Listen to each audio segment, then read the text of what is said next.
ప్రతిరోజు లేవగానే తుమ్ములు, జలుబు, ముక్కు దిబ్బడ, ఆ ముక్కు దిబ్బడ వల్ల రాత్రి సరిగ్గా నిద్ర పట్టకపోవడము, ఇవన్నీ మీకు ఉన్నాయి అంటే మీకు అలెర్జీ ఉన్నట్టు.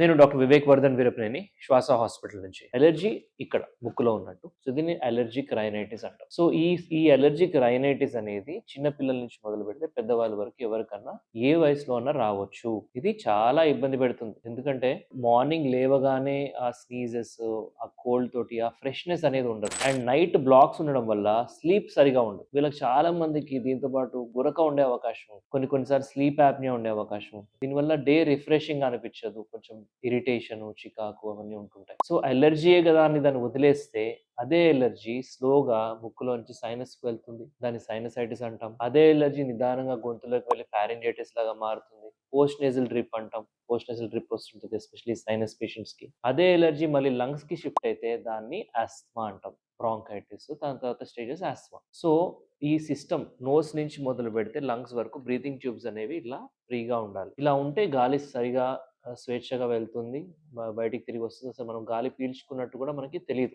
It's automatic process. అదే ఈ విధంగా బ్లాక్ అయినా, మరీ ఈ విధంగా బ్లాక్ అయితే మనం కొంచెం ఎఫర్ట్ పెట్టాల్సొస్తది. అంటే కొంచెం పీల్చుకోవాల్సొస్తది. నోస్ బ్లాక్ అయినప్పుడు కొంచెం ఇబ్బంది పడతాం గదా! సో ఆ సిట్యుయేషన్ అనేది రాకుండా ఇలా ఉండాలి అంటే మనం ఈ అలెర్జీని ప్రాపర్‌గా ట్రీట్ చేయాలి. అలెర్జీ టాబ్లెట్ యేసుకుంటే తగ్గిపోతదని మీకు కూడా తెలుసు. కానీ ఎన్ని రోజులు? ఒకసారి యేసుకుంటారు, తగ్గుతది. మళ్ళీ వస్తది. సో అలా మెడిసిన్స్ వాడుతూనే ఉండాలి, కంట్రోల్‌లో ఉండాలి అంటే. సో దీనికి ఇప్పుడు లేటెస్ట్‌గా అలెర్జీ అండ్ ఇమ్యునోథెరపీ అనేది ఒకటొచ్చింది. సో అలెర్జీ అండ్ ఇమ్యునోథెరపీ గత కొద్ది సంవత్సరాలుగా మేము ఇక్కడ శ్వాసలో ఇస్తున్నాం. ఇంకా better version of allergy and immunotherapy last 1 year నుంచి అవైలబుల్‌గా ఉంది. ఇది US FDA approved proper treatment world wide అవైలబుల్‌గా ఉంది. సో వీటితోటి ఏంటి అంటే మీకు specific item especially dust mites అంటే డస్ట్ ఎలర్జీ అంటే హౌస్ డస్ట్ ఎలర్జీ ఉందైతే గనక దాన్ని పర్మనెంట్‌గా పూర్తిగా క్యూర్ చేసే అవకాశం అవైలబుల్‌గా ఉంది. కొంతమందికి అది 70%, 80% రిజల్ట్స్ ఇవ్వచ్చు. కొంతమందికి పూర్తిగా తగ్గొచ్చు. బట్ ప్రతిరోజు మెడిసిన్ వాడాల్సిన అవసరం, ప్రతిరోజు నేజల్ స్ప్రేస్ మీద డిపెండ్ అవ్వాల్సిన అవసరము, ప్రతిరోజు ఇన్‌హేలర్స్ మీద డిపెండ్ అవ్వాల్సిన అవసరం మాత్రం ఖచ్చితంగా తగ్గుతుంది. సో ఇది తెలుసుకోవాలంటే దానికి తగ్గట్టుగా మేము స్కిన్ ప్రిక్ టెస్ట్ అని చేస్తాము. దాని తర్వాత కొన్ని బ్లడ్ అలర్జీ టెస్ట్ చేస్తాము. సో అండ్ మార్కెట్‌లో చాలా అలర్జీ టెస్ట్ ఉన్నాయి. అవన్నీ కూడా అంత వాలిడ్ కాదు. ప్రాపర్‌గా మనము సైంటిఫిక్‌గా కొన్ని ఇమ్యూనో క్యాప్ అనే టెస్ట్ మాత్రమే ఒక మంచి యూజ్ ఉంటుంది. మా దగ్గర అలర్జీ ప్యానెల్స్ తోటి పేషెంట్‌కి దేనికి పర్టిక్యులర్‌గా అలర్జీ ఉందని ఐడెంటిఫై చేసి దానికి అవాయిడెన్స్ సరిపోతుందా? లేదా అవాయిడెన్స్‌తో పాటు ఏమన్నా పర్మనెంట్‌గా తగ్గించుకోవడానికి ఇమ్యూనోథెరపీ అవసరం పడుతుందా అనేది చెప్పడం జరుగుతుంది. సో ఈ అలర్జీ అనేది మనకి చిన్న తక్కువ మోతాదులో ఉండొచ్చు.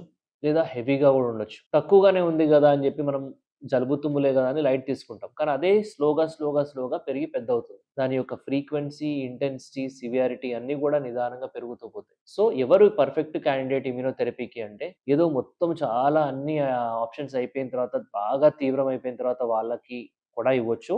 కానీ వాళ్ళకి ఫస్ట్ ఆప్షన్ అనుకోకండి. మీకు అలర్జీ ఉంది, టాబ్లెట్ ఏస్తేనే తగ్గుతుంది లేదా మళ్ళీ వస్తుందంటే you are a candidate for allergy immunotherapy. అంటే అది స్టార్టింగ్ స్టేజెస్‌లో వాడితే ఇంకా బెనిఫిట్ ఉంటది. అంటే ఎంత తొందరగా స్టార్ట్ చేస్తే దాని రిజల్ట్స్ అంత బాగా కనిపిస్తాయి. సో ఇది ఒక కోర్స్ లాగా వాడాల్సిన అవసరం ఉంటుంది. సో ఈ అలర్జీ అనేది ఇంతకు ముందులాగా ఎప్పటికీ మిమ్మల్ని పట్టి పీడిస్తుందని అనుకోకండి. ఒకసారి ఇంక ఇది వస్తే ఇంక నాకు లైఫ్ లాంగ్ ఉన్నట్టే అని అనుకున్నట్టయితే గనక అది ఇప్పుడు ఈ టైంలో కరెక్ట్ థింకింగ్ కాదు. బికాజ్ క్యూర్ చేసే అవకాశం కూడా ఉంది కాబట్టి. అదే ఎలర్జీ లంగ్స్‌లో ఉంటే దాన్ని ఆస్త్మా అంటాం. అలెర్జిక్ ఆస్త్మా అంటే ఈ ఎలర్జీ వల్ల వచ్చిన ఆస్త్మా 50% ఉన్న ఆస్త్మాలన్నిట్లో. ఇంకో 50% వేరే కారణాలు ఉంటాయి ఆస్త్మాకి. సో ఈ 50% కేసెస్‌కి ఈ అలర్జీ ఇమ్యునోథెరపీ తోటి కూడా చాలా బ్రహ్మాండమైన రిజల్ట్స్ ఇప్పుడు చూస్తున్నాం ఆల్రెడీ మేము.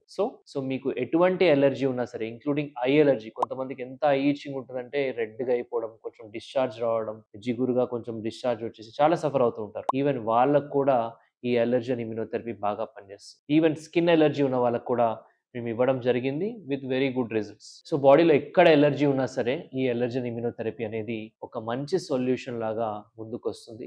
అయితే మెడిసిన్స్‌తో పాటుగా దీన్ని కూడా స్టార్ట్ చేస్తాం. 2 కలిపిస్తాం. ఈవెన్చువల్లీ ఇమ్యునోథెరపీ మాత్రమే వాడేలాగా ప్లాన్ చేస్తాం. So this is how it is. So allergy ఉన్నట్టయితే గనక లేదా మీకు గాని, మీకు తెలిసిన వాళ్ళకి గాని ఎవరికైనా అలర్జీ ఉన్నట్టయితే గనక ఈ వీడియో తప్పకుండా షేర్ చేయండి. వాళ్ళకి చాలా ఉపయోగపడుతుంది.